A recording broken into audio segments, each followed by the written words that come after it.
지난 3일 부산에서 헤어진 여자친구를 흉기로 찔러 사망케 한 남성이 경찰에 붙잡힌 가운데 이 남성이 피해자가 배달 음식을 받을 때 집 안으로 침입을 한 것이라는 추정이 나오고 있습니다. 피해자는 교제 중에도 여러 차례 경찰에 신고를 한 것으로 확인됐는데요. 관련 내용 자세히 짚어보겠습니다. 네, 한편 수원에서 90대 할머니와 함께 살던 30대 손자가 집에 화재가 나자 3층에서 할머니를 안고 뛰어내렸는데요. 할머니가 끝내 숨졌다는 안타까운 소식이 전해졌습니다.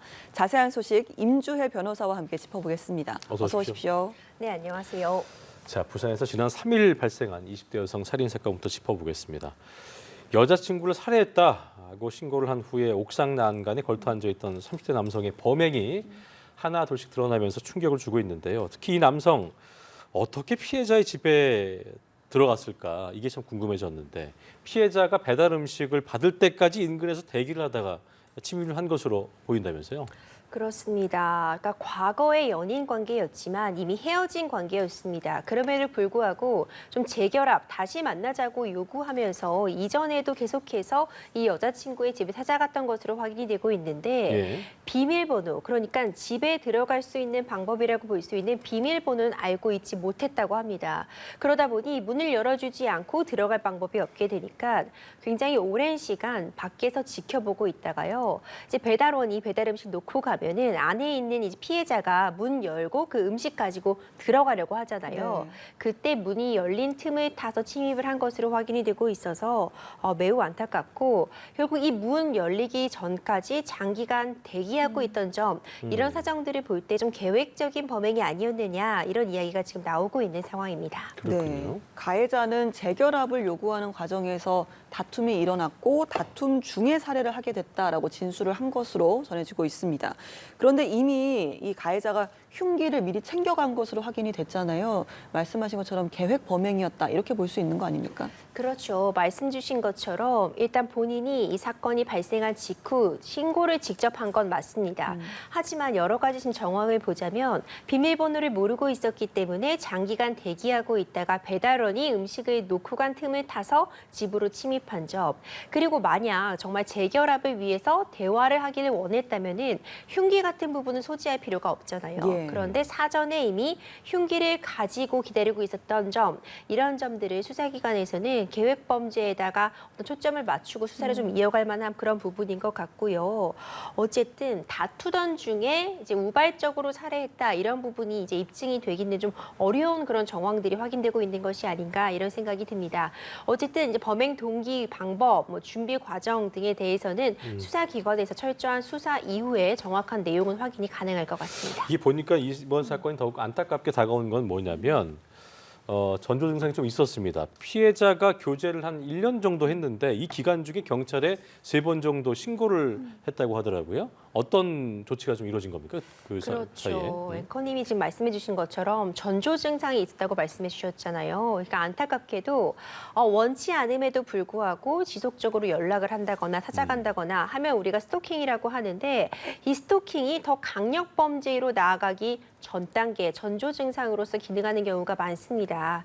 이전에 이제 교제하는 과정에서부터 문제점들이 있었는데 큰 소리를 낸다거나 아니면은 지금 집 밖에 찾아와 있는 것 같다 등의 내용으로 이 피해자가 이미 경찰에 3차례 정도 신고를 한 것으로 전해지고 있습니다. 근데 이제 그때마다 이제 어쨌든 경찰에서는 뭐 스마트워치라던가 신변을 보호할 수 있는 조치 등을 안내는 했지만 피해자 입장에서는 또 한때는 연인이었고 현재 내가 지금 살고 있는 것도 알고 있는 그런 가해자와 본인의 어떤 그런 관계의 특성상 좀 더 적극적인 조치로 나아가기에는 어려움을 겪었던 것 같습니다. 그렇기 때문에 이제 경찰의 안내에도 불구하고 이런 부분들 더 적극적인 신변 조치에 대해서는 추가적인 조치는 없었던 것 같고요.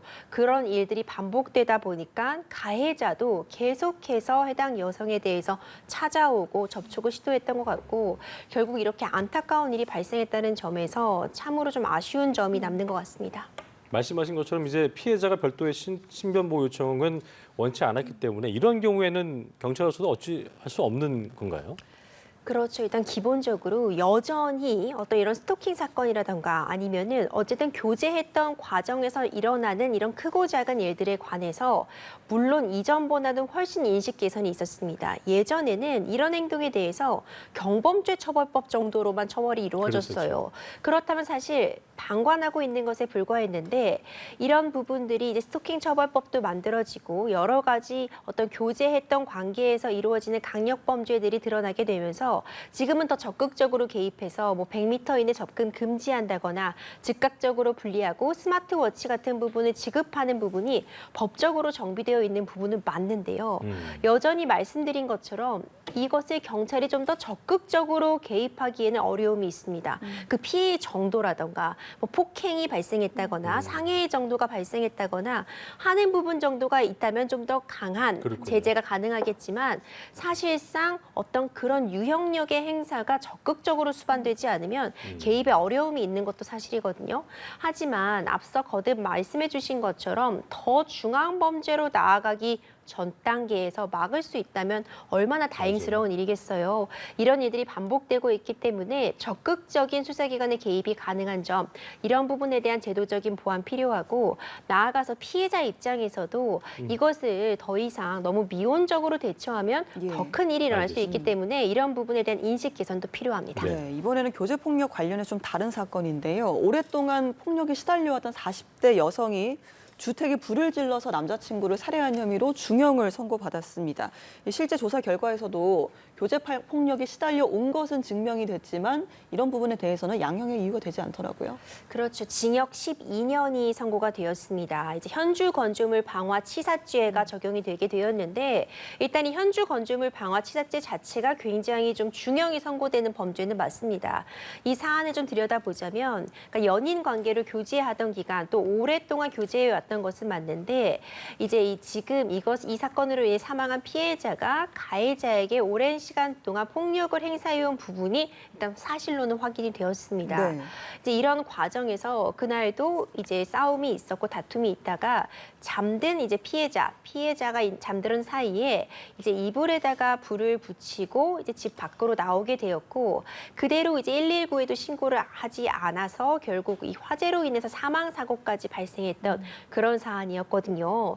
그러니까 비록 이 범행에 있어서의 어떤 동기에 있어서 참작할 만한 요소가 있다고는 해도 어떤 경우에도 어떤 살인의 정당화될 수는 없는 부분이기 때문에 이런 점들이 가만히 되어서 지금 중형이라고 볼 수 있는 징역 12년이 선고가 되었고 이것이 화재 사건으로 이어졌는데 자칫하다가는 다른 인명 피해까지도 그렇죠. 일어날 수 있는 그렇죠. 상황이라는 점, 이런 점들이 가만히 되어서 이제 비교적 중형이라고 할 수 있는 징역 12년이 선고되었습니다. 참 쉽지 않은 부분이지만 아까 짚어주신 대로 피해자의 어떤 인식 개선 같은 게 필요하다는 점 좀 명심을 해야겠습니다. 다음 주제 좀 만나볼 텐데 참 안타까운 소식입니다. 3층 건물에서 불이 나서 손자가 노모를 안고 뛰어내렸는데 초기에는 저희가 그 뉴스로도 보도해드렸습니다만 손자만 부상을 입고 할머니는 외상이 없다고 해서 참 다행이다 싶었는데 할머님께서 운명을 좀 달리하셨다고요? 네, 정말 안타깝습니다. 이번 사건도 이제 화재와 관련된 부분이었는데 불이 나서 이제 30대 손자가 이제 고령의 할머니를 본인이 끌어안고 2층 슬레이트 지붕 위로 뛰어내리게 된 겁니다. 예. 그래서 거기에 일단 할머니는 두고 본인이 내려와서 신고를 하고 구조를 요청했던 사건인데 처음에 옮겨졌을 때는 이제 같이 할머니도 의식이 있었던 것으로, 그러니까 이제 생명에 지장이 없는 것으로 전해졌으나 할머니께서 워낙 고령이시기도 맞아요. 했고요. 중간에 이제 구조 과정에서 한 번 더 추락하는 일이 발생했다고 좀 전해지고 있는데 이런 상황들 때문인지 이제 사망하시게 되셔서 많은 이제 사람들이 안타까움을 표하고 있는 상황입니다. 예. 자, 당시 화상을 입은 손자 현재 화상 전문병원으로 옮겨져 치료를 받고 있는 것으로 전해지고 있습니다. 굉장히 좀 안타까운 사연이기 때문에 온라인에서도 위로의 글들이 잇따르고 있다고 하더라고요. 그렇죠. 이제 많은 위로의 글들이 올라오고 있습니다. 이제 손자가 혹시라도 죄책감을 갖는다거나 심적으로 힘든 그런 마음을 가질까봐 많은 분들이 이제 손자가 잘 치료를 받고 행복하게 남은 인생을 잘 살아가는 것이 할머니가 진정으로 원하는 길이실 것이다. 이런 위로의 글 정하고 있거든요. 이번 사건 경우에도 그 화재의 원인이라던가 구조 과정에서의 그런 과정들 좀 조사는 있을 것으로 보입니다. 네, 죄책감 느끼지 않고 잘 이겨내시길 바라겠습니다. 자, 다음은 참 뭐 황당한 사건인데요. 사람의 욕심이 이런 집요함으로 이어지는구나라는 걸 느끼게 한 사건 같습니다. 송유관의 기름을 훔치려고 땅굴을 판 일당이 붙잡혔는데 그 과정이 아주 치밀했다면서요.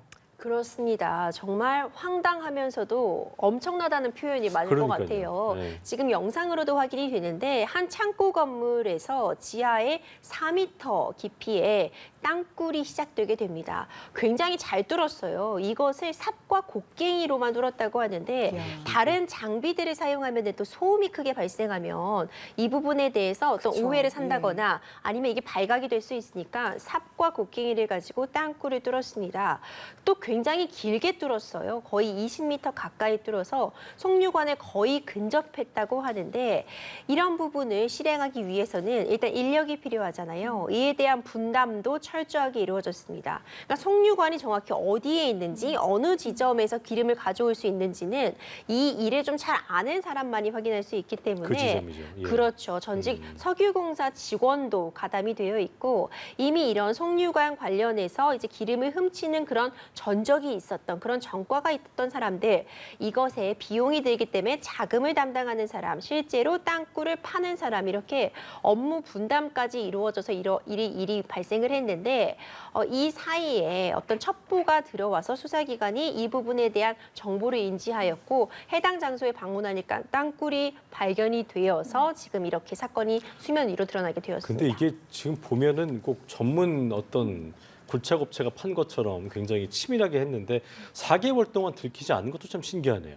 그렇죠. 근데 앞서 말씀드린 것처럼 소음을 차단하기 위해서 정말 삽과 곡괭이만 사용을 했고요. 이제 다른 사람들의 어떤 눈을 피하고 속이기 위해서 이 건물 앞에는 뭐 물류창고 이런 간판까지 붙였다고 합니다. 그러니까 이런 건물 안에서 어떤 일이 일어난 곳에 대해서 사람들은 생각도 하지 못했던 거죠. 그리고 이 위치가요. 바로 앞에 이제 4차선 도로가 있어서 하루에 2만 대 정도 차량이 통행을 하는 곳이라고 합니다. 그렇군요. 네. 그런데 이제 땅굴을 파게 되면은 집안에 무리가 갈 약해질 수도 수 있기 있으니까요. 때문에 영상에서 확인이 가능하신 것처럼요. 심지어 이 땅굴의 중간중간에 이제 기둥 같은 부분을 세워놓기도 했고요. 아래로 보면은 레일까지 깔려 있습니다. 예. 아마 이 레일을 통해서 나중에는 이걸 이동을 하려는 운송을 하려는 그런 부분으로 보이는데 굉장히 치밀했다고 볼 수 있겠죠. 네, 정말 뭐 영화보다 더 영화 같은 내용이 아닌가 하는 생각이 듭니다. 말씀하신 것처럼 이게 지금 4차선 도로 바로 아래에 땅굴이 있다는 건데 지금의 상태는 어떤 겁니까?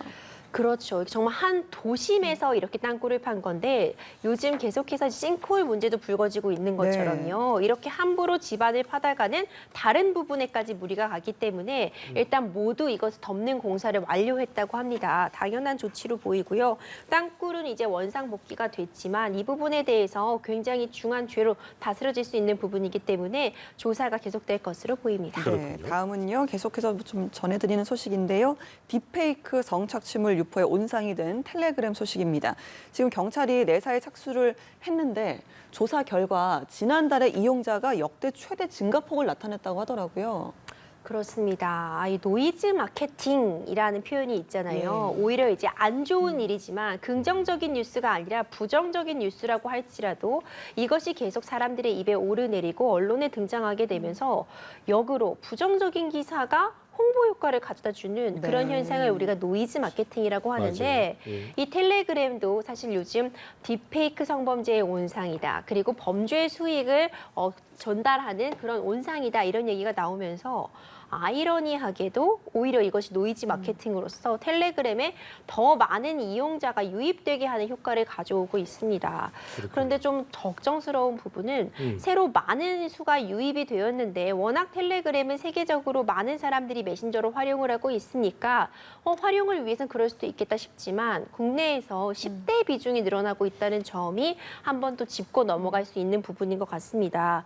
이 텔레그램 이용자가 급증하고 있는데 지금 10대 이하가 32%에 달한다. 이런 조사 결과도 있거든요. 그렇기 때문에 어떤 이용에 있어서의 가이드라인이랄까 아니면 청소년들이 좀 접근할 수 없는 그런 대화 창이라던가 이런 부분에 대한 대비책 마련이 좀 절실해 보입니다. 맞아요.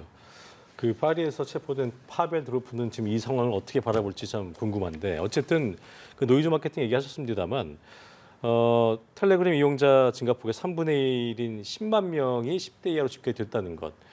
저희가 항상 계속 보도해드렸었던 딥페이크 사건이 영향을 뭐 줬다고 또 봐야겠죠. 그럴 수밖에 없죠. 그러니까 이제 8월부터 이제 이런 부분들이 국내에서도 이 텔레그램이라는 이 메신저의 어떤 문제점에 대한 보도가 잇따랐잖아요. 그런데 8월만 하더라도 이용자가 31만 명이 증가를 했다고 합니다. 예. 그래서 347만 1,421명이 8월 이용자로 지금 집계가 되고 있는데 굉장히 많은 수잖아요. 어떻게 보자면은 굉장히 많은 사람들이 국내에서도 이미 이 텔레그램을 사용하고 있는데 사실 산술적으로 보더라도 이걸 사용한다는 것 자체가 문제가 되는 것은 물론 그렇죠. 아닙니다. 예, 예. 다들 정상적인 방법으로 사용을 한다면 문제는 없는데 이것이 워낙 범죄에 이용되는 경우가 많고 마약 같은 부분을 구한다거나 아니면 허가받지 않는 의료품을 텔레그램을 통해서 거래한다 이런 이야기들이 많이 나오는데 혹시라도 청소년이나 이제 미성년자들이 호기심에라도 이런 부분들을 접근을 하기 위한 용도로 텔레그램을 사용하려고 하는 것이 아니냐 이런 우려가 존재하는 부분은 분명히 있거든요. 지금 딥페이크 성범죄가 굉장히 큰 사회적인 문제로 떠오르고 있는데 딥페이크 성범죄와 이 텔레그램의 활용이 지금 뗄래야 뗄 수 없는 관계이기 때문에 사실 많은 부분 교육이 필요한 부분이 맞는 것 같습니다. 아무리 긍정적인 기능이 많고 사용하기에 편리한 메신저라고 할지라도 이 부작용 부분 그러니까 함부로 이런 범죄의 대상물이 되는 부분들을 예. 유포한다거나 이를 거래한다면은 큰 처벌이 뒤따를 수 있다는 점을 다시 한번 강조드리고 싶습니다. 알겠습니다. 사건 현장 임주혜 변호사와 함께 알아봤습니다. 말씀 고맙습니다. 고맙습니다.